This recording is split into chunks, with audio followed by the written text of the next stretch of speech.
disciple in the boat. So after Jesus dismissed the 5,000, he sent the disciples and I out to the boat to go to another city. We saw him walk up to the mountain. We kind of figured he was going to pray. We were a great distance out in the lake, and the wind started building up. And the wind was insane. The waves were pounding against the boat, and we didn't know what to do. We saw a figure coming closer, and someone screamed out, "It's a ghost!" And he said, "Fear not, it is I." And Peter said, "Lord, if it is really you, tell me to come out into the water." And so Peter stepped out of the boat, and we watched him walk out, and he started to sink. And he said, "Lord, save me." So Jesus stuck out his hand and grabbed Peter. They stepped back into the boat, and all the disciples bowed down to him. They said, "Truly you are the Son of God." They got to the city. And people brought their sick up to him. And as they touched his cloak, they were all started to be healed.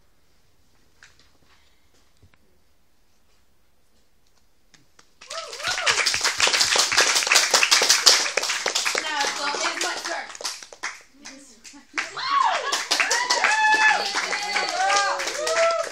Okay, I'm going to start out with some reading, and we'll start in Mark. So whoever has Mark, you can please read. Immediately he made his disciples get into the boat and go before him to the other side, to Bethsaida. When he dismissed the crowd, and after he had taken leave of them, he went up to the mountain to pray. And when evening came, the boat was out on the sea, and he was alone on the land. And he saw that they were making headway painfully, for the wind was against them. And about the fourth watch of the night, he came to them, walking on the sea. He meant to pass by them, but when they saw him walking in the sea, they cried out and thought it was a ghost. For they saw him and were terrified. But immediately he spoke to them and said, "Take heart, it is I. Do not be afraid." And he got into the boat with them, and the wind ceased. And they were utterly astounded, for they did not understand about the loaves, but their hearts were hardened. And John? When evening came, his disciples went down to the sea, got into a boat, and started across the sea to Capernaum. It was now dark, and Jesus had not yet come to them. The sea became rough, because a strong wind was blowing. When they had moved about 3 or 4 miles, they saw Jesus walking on the sea, and coming near to the boat, and they were frightened. But he said to them, "It is I, do not be afraid." Then they were glad to take him into the boat, and immediately got the boat. The boat was at the land to which they were going. And in Matthew? Immediately he made the disciples get into the boat and go before him to the other side, while he dismissed the crowds. And after he had dismissed the crowds, he went up on the mountain by himself to pray. When evening came, he was there alone. But the boat by this time was a long way from the land, beaten by the waves, for the wind was against them. And in the fourth watch of the night he came to them, walking on the sea. But when the disciples saw him walking on the sea, they were terrified and said, "It is a ghost!" And they cried out in fear. But immediately Jesus spoke to them, saying, "Take heart, it is I. Do not be afraid." And Peter answered him, "Lord, if it is you, command me to come to you on the water." And he said, "Come." So Peter got out of the boat and walked on the water and came to Jesus. But when he saw the wind, he was afraid and began to sink. He cried out, "Lord, save me." Jesus immediately reached out his hand and took hold of him, saying to him, "O you of little faith, why did you doubt?" And when they got into the boat, the wind ceased, and those in the boat worshipped him, saying, "Truly, you are the Son of God." Okay. Some background. What happened right before this passage is Jesus fed the 5,000. So Jesus now needs some time to take and spend it with the Lord. In the first verse, he told his disciples to go out in the boat, and they were good. They were good monkeys that we like to call them. Like in my math class, you're a good monkey. You do as you say, as you are told. You go do it without question. So the disciples, they're good monkeys. they're told to go out into the boat, out in the water, for whatever reason. They go out and they do it. No questions. Jesus goes out to pray. He goes out to have fellowship with God. That is one thing that we need to do ourselves. It is a good practice that Jesus set out for us. And they were in the water, and they got out a long ways away. They were dragged out, and the storm started coming. Storm, and this is sort of a picture of the trials that we will come against in our life. They will drag us away from Christ, but God is always there. And you see him walking, and you're afraid because you doubt. Is that God? Is that really God? Did he really come to us? And he tells them, take heart, it is I.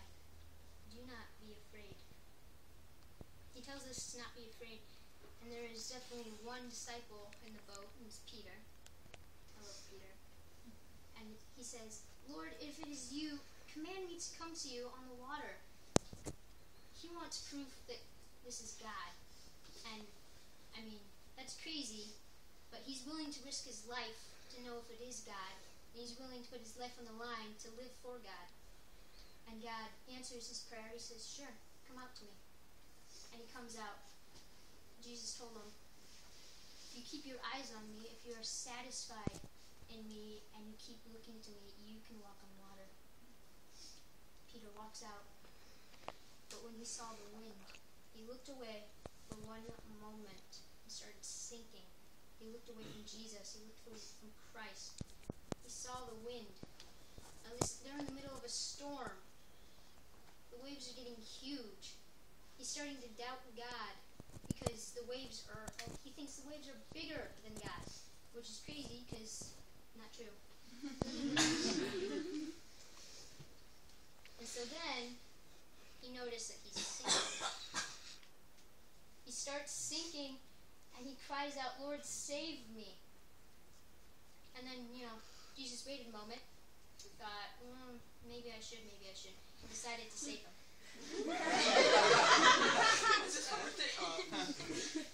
Not at all. God, standing directly beside him, reached out to him and grabbed him, told him, I have never left you. I would never let anything happen to you. Why would you doubt me? He pulled him out. He said, oh, you of little faith, why did you doubt? And he got in the boat, and the wind ceased, which proves God is all powerful. No matter what your situation is, he is in control. He will never let go of you. He will never let you sink.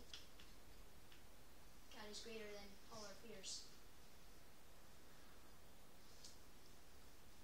Jesus told Peter, do not be afraid.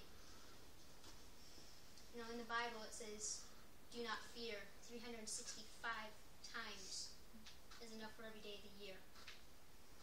So when God tells us, do not be afraid, do not fear, I am your God, do not fear. It's easy as that. Because our God is all powerful. He's always in control. He'll always be there. Another thing, these disciples, they had such little faith. They had such little faith. Even though they were good monkeys and they went out, did as they were told. But when it came down to the water, they didn't know what to do. They were scared. We need to remember that no matter what's happening, don't lose your faith. Faith is simple. You trust God and you do what he says. God's will happen no matter what.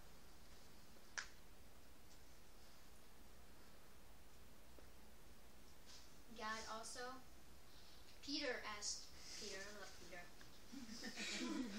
Peter was like, oh yeah, let me come onto the water. So crazy. It was his faith. It's like, I told you. I told you. Jesus told him to come out in the water. If that is faith, you ask, you receive, you do. He went out on the water. That's all it took. He was saved.